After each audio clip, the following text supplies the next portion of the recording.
One of the important of early portrait groupings, one of the really three groupings, and one of the most important, is the really looking at the Karmakagyu tradition and looking at the portraits of the Karmapa. We don't have any other teachers that are from this early period of the 12th, 13th century for the Karmakagyu. All we have really is Karmapa at that time. Karmapa is the most important figure of the Karmakagyu. Karmapa defines the Karmakagyu.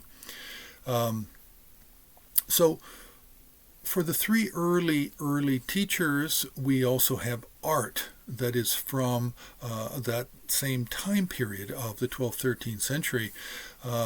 And we have roughly nine pieces. Now, there are undoubtedly more. There will be more in museums and private collections around the world, and there will be more in museums and temple holdings in the Himalayas, Tibet, Mongolia.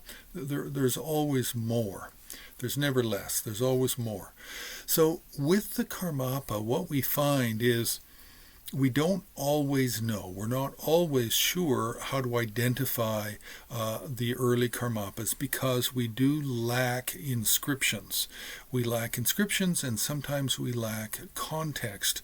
So we're not able to differentiate between the three early teachers, Dusum Khenpa, Karma Pakshi, or Rangjung Dorje.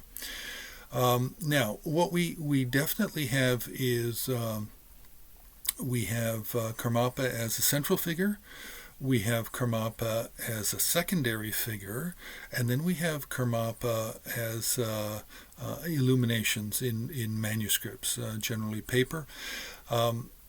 So we have several different sources that we're looking at. We're not talking about sculpture. Sculpture is a completely different matter than painting. It's two different art forms entirely. Now, also with the early paintings, we have two examples of Karmapa where he has footprints as the central focus, the central subject of the composition. Now, for the earlier of these, it is likely to be either the first Karmapa or the second Karmapa. It's very difficult to say the style of the painting is early. It is simply two large feet and then a small image, a secondary figure of Karmapa with a large black hat. Now, the second painting with feet is much later, and it clearly is depicting the third Karmapa because as a secondary figure on either side, he also has accompanying figures of the first and second Karmapa. So that's identified by context, not just by painting style. We have a very early painting from the Shisha region of northern China. It borders on eastern Tibet and borders on northern China.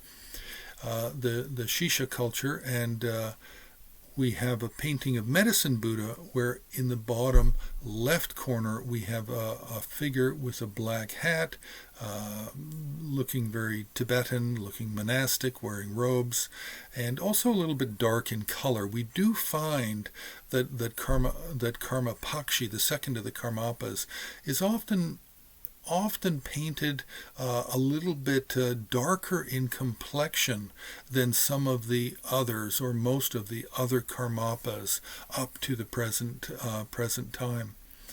So we have a number of different Karmapas to look at, but also don't forget that the second Karmapa, Karma Pakshi, is identified by the goatee, short beard that he wears, that no other Karmapa really wears after that. So we have some identifying characteristics which we can apply to Karma Pakshi that we don't have for Dusum Khenpa or Rangjung Dorje.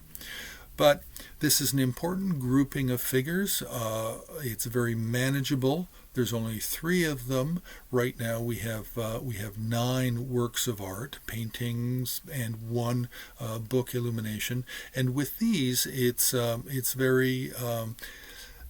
easier to study the early portrait art of Tibet just focusing on this one subject of the three first Karmapas.